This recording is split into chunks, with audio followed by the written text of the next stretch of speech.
Hello there, this is Dave from Universal Truth of Mankind. You can visit us at our website at www.utom.org. What's really nice about the website is we always have the latest video up there so you can kind of figure out where we're at.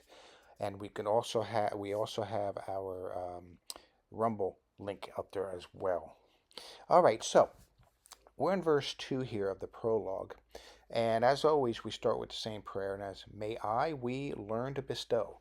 Now, what is bestowal here? What the bestowal we're talking about is not physical, but we're talking about spiritual. It's the idea of giving back what the Creator has given us. And we'll have to talk more about that because you got to get into the Kli, you got to get into the idea of receiving the light and so on and so forth. But I want to keep this simple so that we have a real understanding of what the Zohar is saying to us at the moment. And as we go on, we'll have more and more revealed to us. I'd rather let the Zohar lead us rather than try to take shortcuts for everybody. Okay, so why the rose? Well, what is a rose? It's something you give to someone that you love, or the lily. It's the same difference. It's something you give to someone you love. So God has created something and is giving us the opportunity to become part of this rose. And we'll discuss more about the characteristics of the rose as we go on. Genesis 1, 2, and 3. Elohim is mentioned 3 times, which creates the structure of the rose. We're going to be talking about the 5 leaves and the 5 gates and what they are. What is salvation? No, this is not from sin. This is something else. We're also going to touch on the sin and also the the covenant, the Brit. And if there's 5 here, not 7. We'll talk a little more about that shortly. Now here is the scanning of the Hebrew.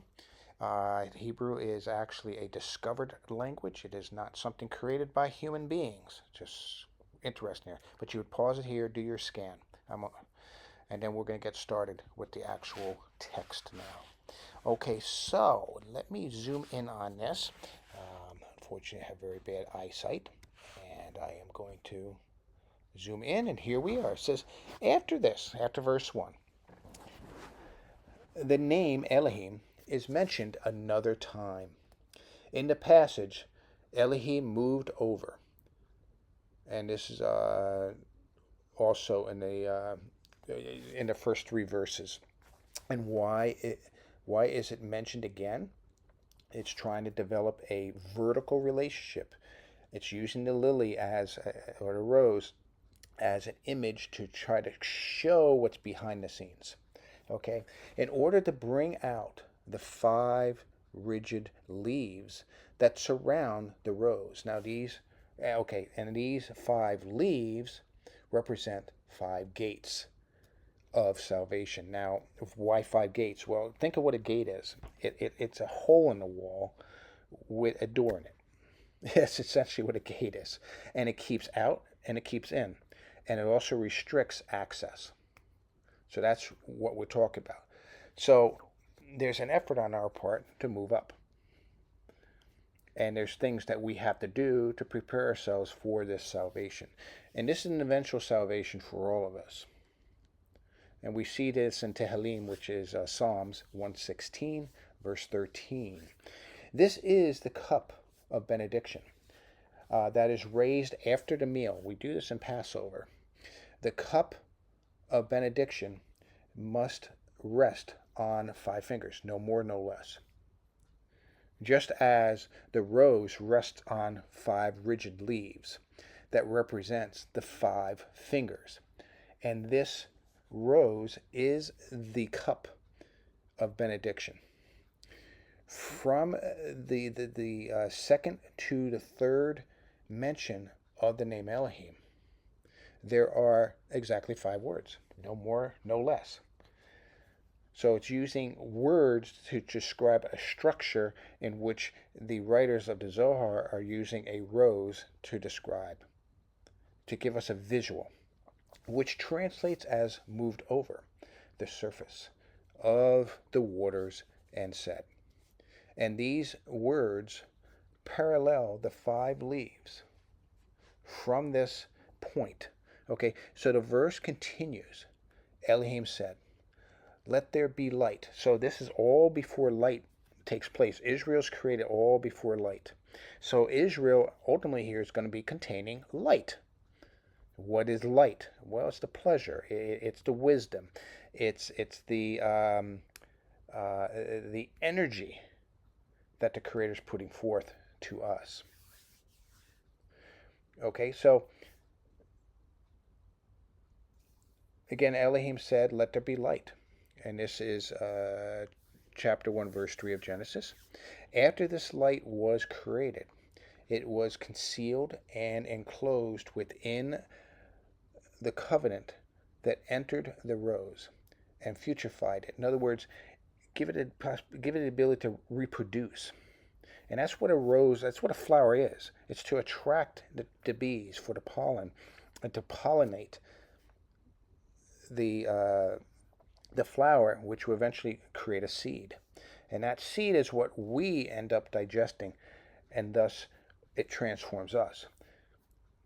This is referred to as a fruit tree yielding fruit, whose seed is in itself. And this is verse 11.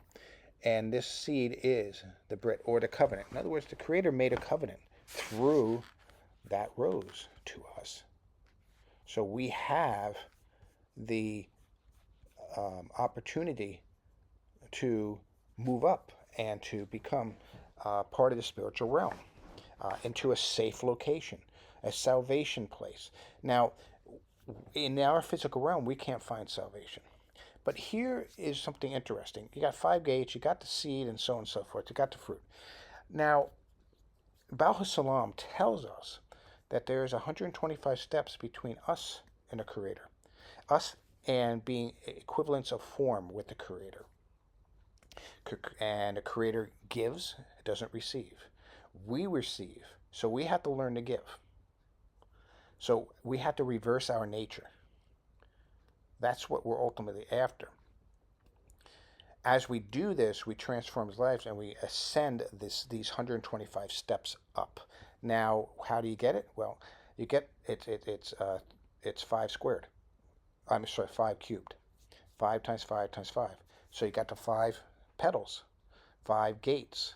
So we have we have 5 worlds, we have 5 sephirots, we have 5 souls. If you multiply them together, we have 125. So we're starting to be introduced to this concept, to this idea of these steps here. Now, you wouldn't know that just by reading this, but I'm giving a little shortcut, a little heads up on this.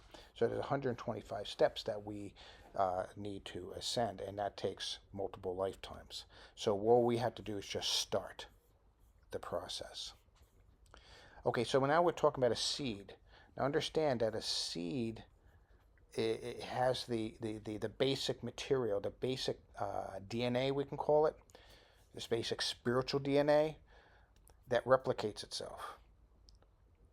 And this is given to us, and we will replicate our nature within us to transform us, to move up towards this lily, this rose. So this rose has a lot of potential. It has a lot of meaning behind it, and it sheds light on a lot of things. Now, our purpose, I mean, we receive the light, and then it's our job to use this light properly, to put in the proper terms. And the proper way to use the light is in terms of bestowal. Now, if you want shortcuts and you want like further information, and I hope you do, Yehuda Ashlag, known as Baal HaSalam, is an excellent source of information, and I recommend reading his material, and he'll bring more light and understanding to these 2 verses, and also the third one that's after this. So I hope this is whetting your appetite. I hope you are becoming more interested in the Zohar. I wish you all a great week. Shalom, shalom, and be safe.